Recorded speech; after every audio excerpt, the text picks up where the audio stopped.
Blue, yellow, red. Teka. Ano ba kasi magandang background? Eto. So ano, simulan na natin. Kami ang Group 2. Hoy, ano ba yan? Ayusin mo naman yung salita mo. Ay, hehehe. Ito na. Kami ang Group 2. At ito ang ating pag-uusapan. Between the École de Beaux, nasa medyata ako, Arts, and the Bauhaus. Modern architecture as an outcome of the Enlightenment philosophy. Now, in the Beninging. Our presentation will start by looking at how the Enlightenment's focus on reason, science, and individual rights led to new ways of thinking about architecture. Next, we'll discuss the key philosophies of time, including rationalism, which focus on logic, empiricism, which emphasizes practical experience, and romanticism, which valued emotion and history. These ideas help shape different architectural styles. Then, we'll look at the rise of revivalism, where architects drew inspiration from older styles like the Gothic Revival, which connected to a growing sense of national pride. We'll also see how the Industrial Revolution changed architecture by introducing new materials like iron and glass, allowing for more practical and modern building designs. Finally, we'll explore the arts and crafts movement, which emphasized handmade quality and beauty, and how it led to the simple, functional designs of modernism. Join us as we show the philosophical journey that shaped modern architecture. So, are you ready to explore the roots of modern design? If yes, let's get started. Starting from the Age of Enlightenment and continuing through the 19th and 20th centuries, philosophy had a big impact on many areas of life in the Western world. One area that clearly showed these changes was architecture. By studying the development of philosophical ideas during this time, we can better understand what influenced architectural style and innovations.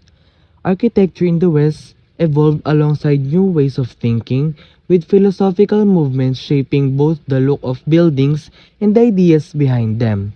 These changes made architecture more than just construction.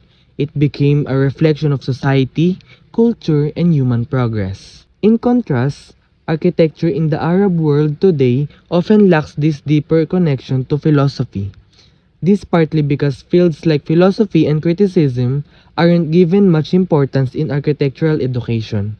As a result, many buildings in the region can feel like they're missing meaning or cultural depth. Ayan, ano ba kasi ang architecture? Today, we're talking about architecture and how it has changed over the years. Architecture isn't just about buildings, it mixes a lot of different subjects together. A long time ago, in the 1st century, an architect named Vitruvius said that architecture is a science that comes from many other sciences. He believed architects should know about music, astronomy, and especially philosophy. Then, during the Renaissance, people started to think differently. Instead of just focusing on religion, they embraced humanism, which is about how people can create order in society. This led to building impressive structures like hospitals and libraries that showed pride in the community. Later, during the Enlightenment and Industrial Revolution, new ideas and materials changed architecture again. Architects began to care more about how buildings look rather than just how they were built. This created a new type of architect who focused mainly on design. In the 19th century, formal training for architects started. Schools like École des Beaux-Arts in Paris and the Architectural Association in London began teaching architecture as a profession. This was a big change. Nice. Now, architects think about more than just looks. They want their buildings to have meaning and depth, not just be pretty. They try to make a difference with their designs. So, architecture is a mix of many subjects and ideas. As we move forward, these elements will continue to shape how we design our world. Hala, tapos na. Ano kaya susunod? Ito. Maganda to. The Age of Enlightenment. This is a really important time in the 18th century when people started to think differently about knowledge and authority. The Age of Enlightenment was all about using reason instead of just following religious beliefs. People began to question old ideas and think for themselves. This shift away from the Middle Ages opened the door to new ideas like republicanism, liberalism, and the scientific method. One of the key figures during this time was Robert Boyle, who founded experimental philosophy. He believed that knowledge should come from experiments that can be seen and tested. This idea emphasized that facts should be based on what can be observed. New academic institutions like the Académie Française in Paris and the Royal Society in London were important for spreading Enlightenment ideas. These places were perfect for conducting experiments and sharing knowledge with many people. The rise of reasoning and education brought big chances to Western culture. Many new philosophical ideas, like empiricism and rationalism, started to appear and spread all over the Western world. In summary, the Age of Enlightenment was a time when people began to trust reason and evidence over tradition and authority. This shift laid the groundwork for many modern ideas and movements. Tapos na naman. Ano ba yan? Ang bilis. O, ito. Let's discuss the first philosophical idea and school of thought stated, which is empiricism. So what is empiricism and what is its connection to architecture?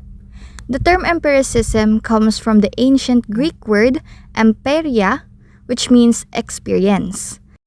Empiricism traces back to philosophical traditions notably associated with thinkers like John Locke and David Hume, who argued that knowledge comes from sensory experience. In philosophy, empiricism is a theory that states knowledge comes only or primarily from sensory experience, and the best way to gain knowledge is to hear, see, touch, Ay, sorry, iba pala yun. or otherwise sense things directly. Empiricism emphasizes the role of experience and evidence, especially sensory perception in the formation of ideas. This is either through the five external senses or through inner sensations such as pain and pleasure. In the 20th century, architects like Louis Kahn and Alvar Aalto incorporated empirical observations into their work, focusing on how buildings interacted with their environments and users. This way of thinking encourages a user-centered design philosophy. By observing how individuals interact with spaces, architects can create environments that are not only functional but also resonate with human needs. This approach emphasizes the importance of materiality and context. Architects are encouraged to study local materials and environmental conditions to develop designs that respond appropriately to their surroundings. Furthermore, the integration of feedback loops allows architects to refine their designs based on real-world experiences, making architecture a dynamic and evolving practice. In practical terms, empiricism manifests through various research methodologies. Architects employ surveys, site analysis, and user testing to gather data that informs their design decisions.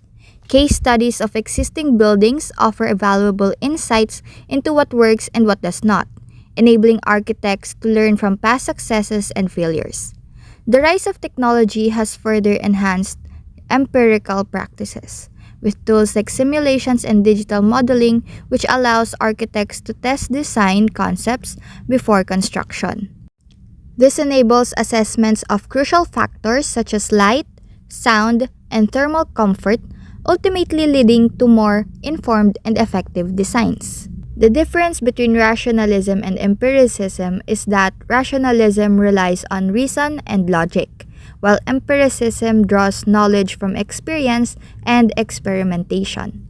Empiricism in architecture bridges the gap between theory and practice, fostering designs that are not only aesthetically pleasing but also deeply responsive to human needs and environmental contexts. By grounding decisions in real world observations, architects can create spaces that enhance functionality and user experience. Oh, kaya pa ba? Baka natutulog na kayo ah. O eto, meron pa. Marami pa. Hello everyone. Today we will talk about rationalism. So, rationalism in architecture is a design philosophy rooted in Enlightenment thinking, emphasizing logic and function and simplicity over ornamentation. It seeks to embody reason using science and mathematics as guiding principles to ensure structural efficiency and harmony. The style emerged as a reaction to decorative trends, advocating that form should follow function. One of the key aspects of rationalist architecture is it to focus on clear geometric forms that reflect the building's purpose. By using straightforward shapes and minimal decorations, architects create structures that are both functional and visual clean.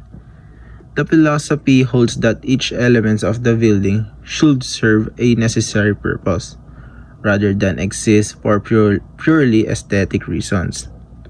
Rationalism influenced modernist architects like Le Corbusier, who prioritized practical design elements over decorative ones. This approach continues to shape contemporary architecture, especially in urban settings, where functionality and efficiency are critical. Neo-rationalism, a related movement, revives some of these ideals with modern materials and technology, reflecting a continued appreciation for the practical beauty of rational design. Overall, rationalism in architecture promotes buildings that are logically arranged, scientifically sound, and purposefully designed to meet human needs. This approach underscores the idea that architecture should not only be beautiful but also be serve a specific efficiency purpose, resonating with today's emphasis on suitable and practical building solutions. So, after rationalism, we'll now move on to the Industrial Revolution and industrialization. But let's define first what is the definition of industrial and industrialization. So, industrial, it comes from the Latin word industrialis, which means diligent or hardworking. It is derived from the word industria, meaning activity or skill. While industrialization naman is the process of industrializing or transforming the economy of a nation or region from a focus on agriculture to a reliance on manufacturing. The term industrialization emerged in the late 18th century, coinciding with the Industrial Revolution, when economies shifted from agrarian to industrial production, characterized by the rise of factories and mass manufacturing. And one thing that we can also remember about industrialization or the Industrial Revolution is the word technology, because technology or machines are the number one factor or is the number one factor or part of transformation in the industrialization era. According to the book, the 18th and 19th centuries were considered as the major turning points in human society and cultural tradition, as it was also the onset or starting point of the Industrial Revolution. It is also the time of the transition of manual labor-based economy towards machine-based manufacturing. Johann Gottfried Herder. Johann Gottfried Herder is a German philosopher, theologian, poet, and literary critic who shaped the idea or assertion of nationalism in the late 1770s. And according to him, every nation has its own unique character. He also believed that we should focus only on organic groups with their own unique spirit, while rational beliefs of liberal forms of nationalism should be rejected. So, sino nga ba si Gottfried Herder? Ano bang kinalaman niya sa industrialization? Ano bang kinalaman niya sa industrialization or industrial revolution natin noon?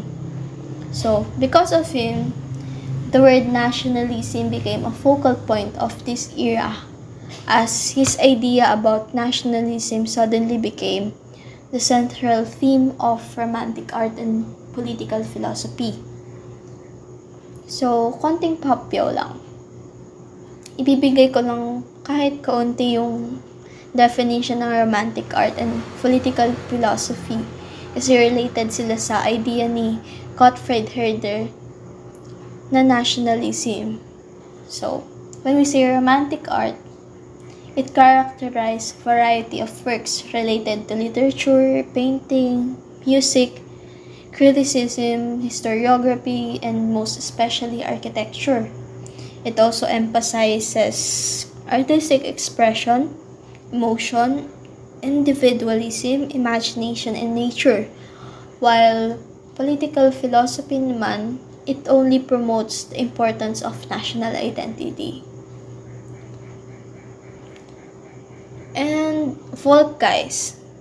It is a popularized term by Gottfried Herder, which means the spirit of the people. It is also used to relate focus and the uniqueness of every work of every person, whether it is the result of their emotional expression or creative nature. So, in architecture, the Industrial Revolution had a major influence on the development of architecture both in practical and theoretical fields. It also facilitated the trend to Romanticism. Just take this as an example. They invented a new method of producing glass that they also call as cylinder process, which allows the creation of glass sheets or larger panes of glass without interruption and change the way structures could be built and how they look. So I think naman medyo familiar kayo sa cylinder process. Hindi nyo lang siguro alam na cylinder process yung tawag dito. Pero mostly kasi sa panahon natin ngayon, ito na yung ginagamit na process sa paggawa ng glass. I think nakikita niyo yung process na to. Pwede niyo siyang makita kasi sa social media. Minsan random lang siya na nakikita natin sa social media. Kung saan, in this process, the materials are mixed and melted at high temperatures in a furnace. And after that, the molten glass is gathered and then blown into a hollow cylinder shape. Alam niyo yung tubo na mahaba. Ayun yung ginagamit nila. Kumbaga, after nila na ma-heat or ma-melt yung ingredients, yung primary ingredients such as silica, sand, soda ash, and limestone, after nila ma-mix yan and ma-melt in high temperature, gagamitin nila yung tubo na to. And then, they will blow it into a hollow cylinder shape.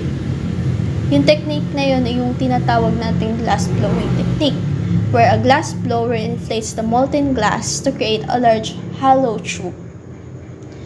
And after that, the cylinder is then heated in a layer. Pag sinabi nating layer, ito yung type ng furnace na ginagamit nila nung panahon na yun. So, with that, after they heated it in a layer to ensure it is evenly tempered, the process reduces internal stresses and prepares the glass for further processing. After annealing, the cylinder is cut longitudinally to form a flat sheet.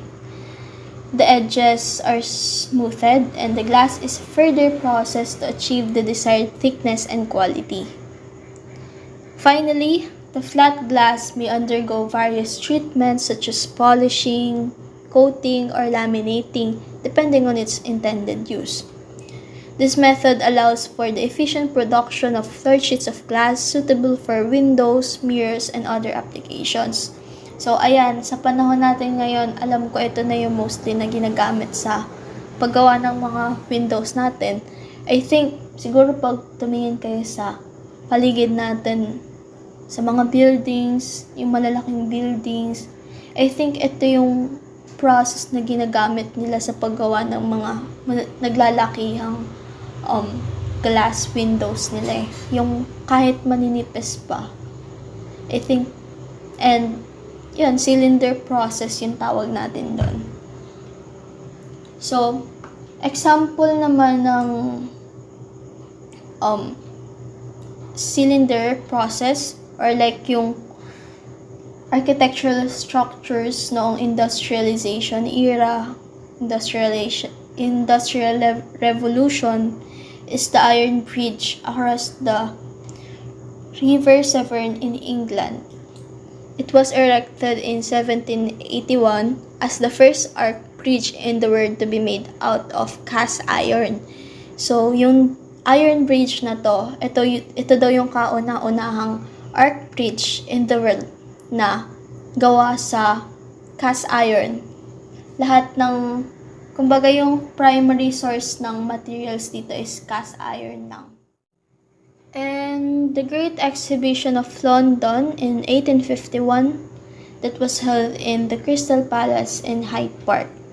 It is also one of the example of architectural structure in the Industrial Revolution era, in which, kung makikita naman natin, obvious na gawa siya sa glass. And that time, yung paggawa ng structure na yan, ginawa yan using the cylinder process. Lahat ng windows ng glass na nakikita niyo dyan, nag-undergo siya ng cylinder process. And yeah, that's one of the example of cylinder process in the Industrial Revolution era. In architecture, Romanticism often evokes past styles, such as the Gothic style. The Romanticism has held a lot of influence in the late 18th and 19th century, seen in Gothic revival. Other types of Romantic architecture are illustrated in a variety of styles considered exotic due to their displacement into foreign setting in more fanciful, less accurate format. It is an aesthetic turning away from the realities of rationalism and facilitated a trend towards Romanticism and later to Romantic nationalism, which contributed to another turning away from the realities of political and social fragmentation and facilitated a trend towards Romanticism. The architectural movement most commonly associated with Romanticism is the Revivalism, especially Gothic Revival or Neo-Gothic. The second half of the 19th century saw the active and highly productive period of the Gothic Revival. Architects were intended to create original works of architecture based on principles underlying Gothic architecture and deeply infused with its spirit. The example of Gothic design architecture was the cathedral. In late 1880s, it was seen as the height of Gothic architecture. Romanticism reached beyond the rational and classicist ideal models to elevate elements of art perceived to be authentically medieval. Another setback of Romanticism was the Industrial Revolution. So, ano nga ba talaga Industrial Revolution? Well, in that fact, Industrial Revolution was the one who gave Western Europe in 18th century an influence, which is Romanticism, which was in part an escape from modern realities of population growth, urban sprawl, and industrialism. In architecture, Industrial Revolution had a major influence on the development of architecture, both on practical and theoretical fields. However, the movement had two great achievements. The first was to depart from rigid, codified, and restrictive classical or neoclassical style. Later on, the emergence of functionalism and structuralism is when we say functionalism, what idea do we take from it? Well, for me, functionalism is based on the idea that forms follows functions, and the main purpose of buildings is its function from the word itself, functionalism, function. While in structuralism, it seeks to create flexible, adaptable structure using modular approach, often employing repeating patterns and elements that can be rearranged or expanded over time. As for that, the functionalism and structuralism is ideals in the modern architectural movement is hence considered as legacy of the Gothic revival. And as a result of growing nationalism of these periods, Germans, French, and English are all claimed the original Gothic architecture of the 12th century as originating in their country. Moving on, now we shall tackle the topic of idealism and Marxism. Starting off, you might ask, what is idealism and how it is connected to architecture? Well, idealism is a philosophical movement in Germany during the 18th and early 19th century, inspired by the works of Immanuel Kant. Idealism states that the properties we discover in objects depends on how it appears on us. In art and architecture, it could only fulfill its historical destinies is by abandoning traditions, allowing new ideas and innovations to be formed. Inspired other artistic trends and movements such as Impressionism and Symbolism. Symbolism is the art of using architecture to represent abstract ideas. Examples are Notre Dame du Hat by Le Corbusier, The Never-Ending Helix of Art by Frank Lloyd Wright, and The Diamond-Shaped Thorn Crown by Fay Jones. While Impressionism is known as depiction of natural phenomena and its simplicity. The rise of these movements at the beginning of the 20th century foretold the rise of the modernist school of architecture. Now, the second topic that we are going to talk about is Marxism. Marxism, it is a political philosophy derived from the works of Karl Marx and Friedrich Engels. Karl Marx influenced the remarkable political movements which are communism and socialism. Marxism developed as the result of industrialization that opposes materialism. In Europe, the use of words socialism or communism was related to the perceived attitude towards religion. Communism was considered to be the more atheistic, while socialism is more ethical.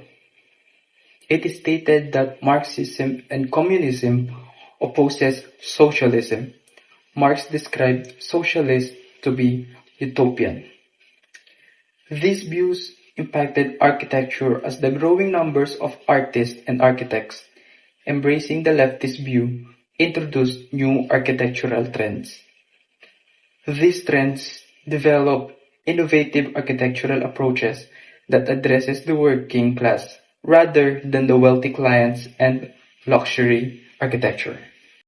Now I'll be discussing the two critical design movements, arts and crafts and arts nouveau. These both emerged as responses to the Industrial Revolution. The arts and crafts movement arouses a backlash against the mass production methods that had become prevalent during the Industrial Revolution. These methods, while efficient, were seen as stripping workers of creativity and pride in their work. Pioneers like John Ruskin and William Morris argued for a return to handcrafted, high-quality goods.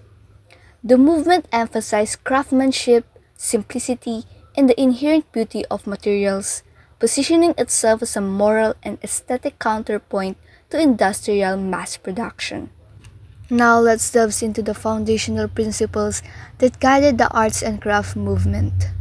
Simplicity was key, with designers avoiding excessive ornamentation in favor of clean or simply functional forms.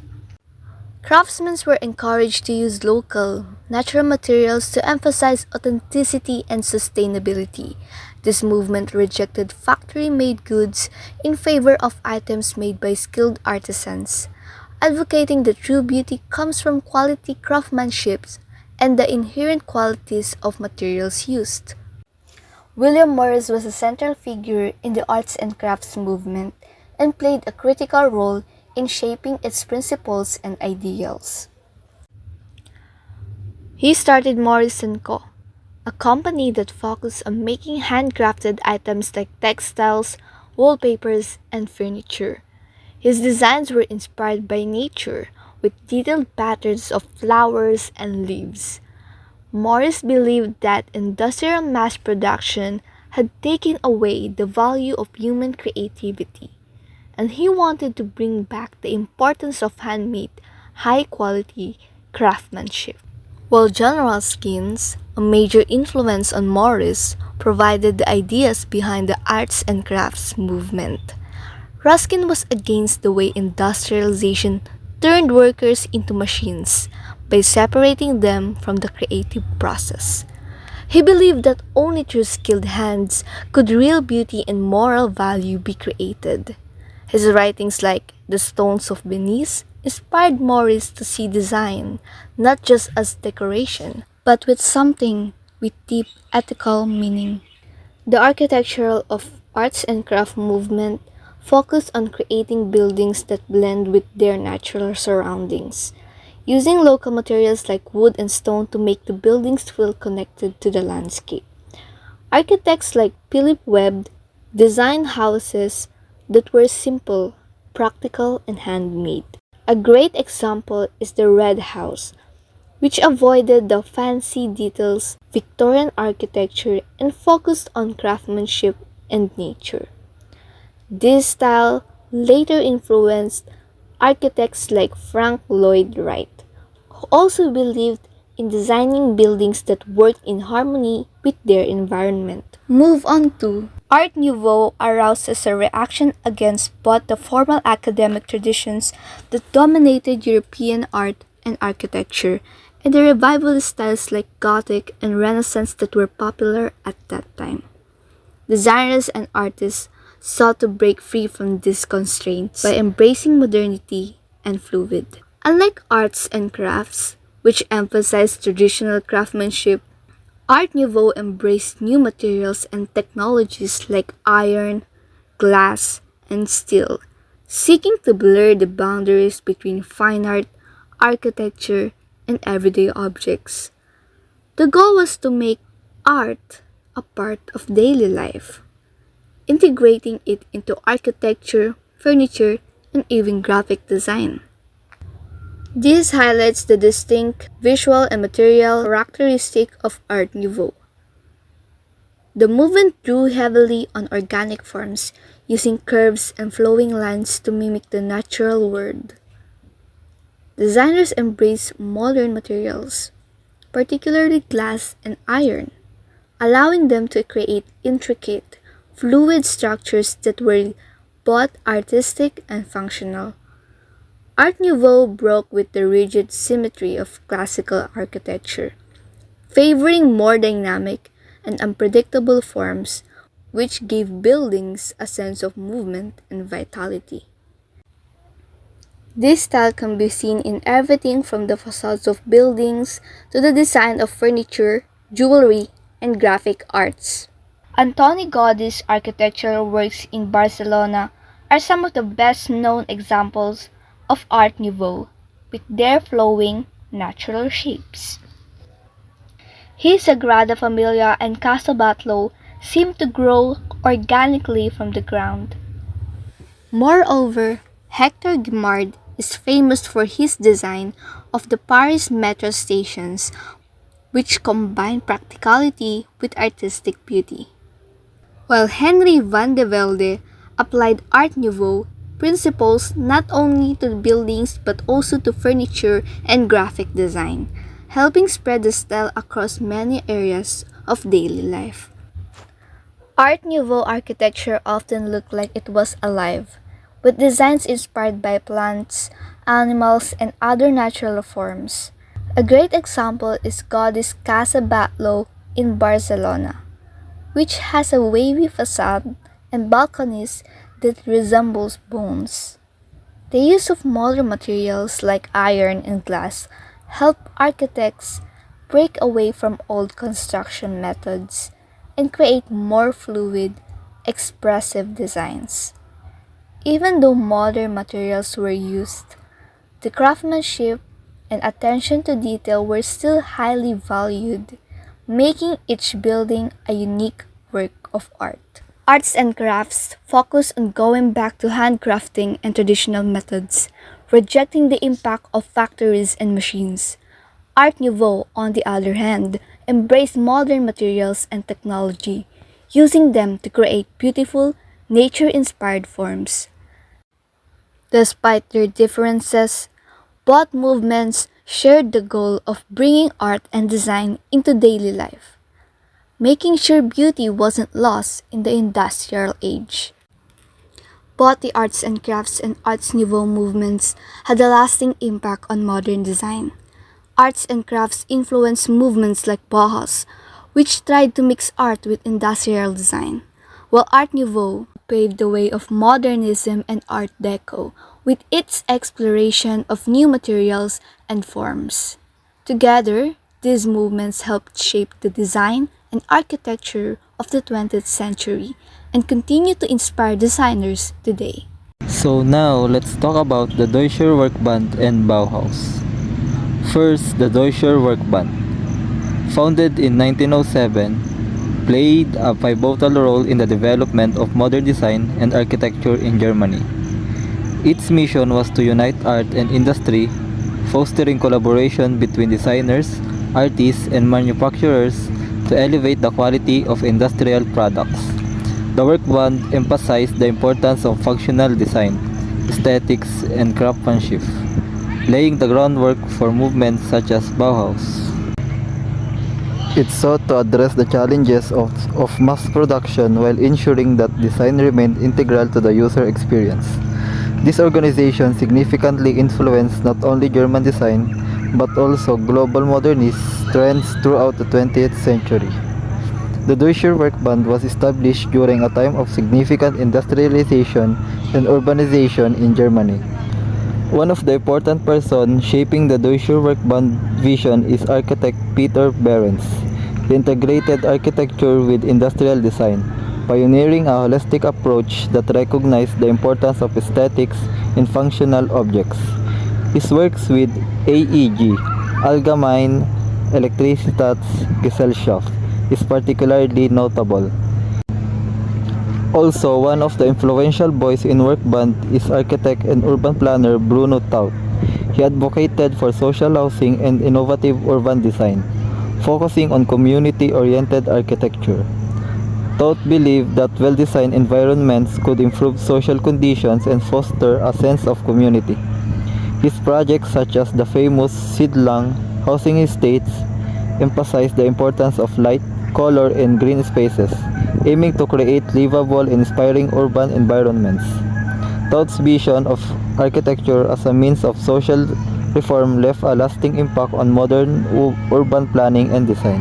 One of the influential exhibitions of Deutscher Werkbund is the Cologne exhibition in 1914.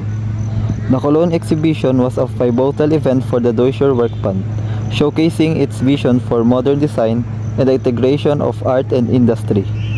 It represented a culmination of the Werkbund's effort to promote high-quality design standards in mass production, highlighting the importance of aesthetics alongside functionality. The exhibition brought together architects, designers, and the public, creating a vibrant forum for dialogue and collaboration. It featured a range of innovative design concepts, from architecture to everyday objects, illustrating the potential of modern materials and techniques. The Bauhaus, founded by Walter Gropius in Weimar in 1919, was indeed a groundbreaking institution that transformed art, design, and architecture.